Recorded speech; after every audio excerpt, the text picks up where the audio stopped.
Prada is such an iconic brand with such a rich heritage. Prada Milano. There's no other luxury brand in Italy that you go to just to get your cappuccino that says Prada on it or something like that. Iconic. I went to the Prada store for the first time recently. Something that I really enjoyed about the brand identity is how much emphasis they put on their brand history. I so agree. It's like so deeply rooted in their brand. I absolutely was obsessed with their spring 2026 photography collection.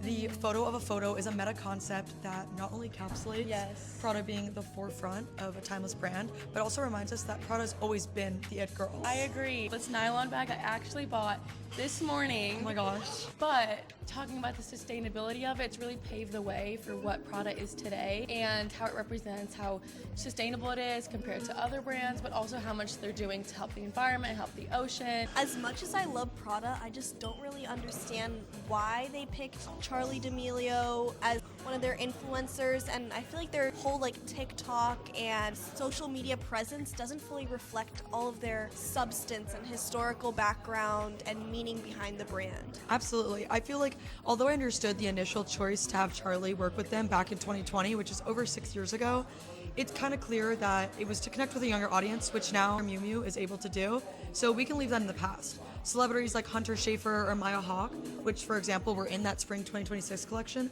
are a lot more focused on the deep philosophical and artistic roots that Prada is bringing to the table, so I'm glad that they're beginning to pivot into that. As much as I also love Prada, I do think they're maybe lacking a little bit on their competitive advantage. Let's think about other major fashion brands being Dior and Chanel. The big thing that Prada doesn't really appeal to in their audience is a very exclusive image. You think of the Dior, you see the Lady Dior, Chanel, the Chanel flap, and it's known as a status symbol. Whereas Prada, I feel like the most widely recognized right now is definitely the nylon, but I feel like it's not the same amount of visibility that the world sees in these other big brands. So what I'm understanding is that Prada has the opportunity to focus on two main things: intentional storytelling and strategic trend forecasting.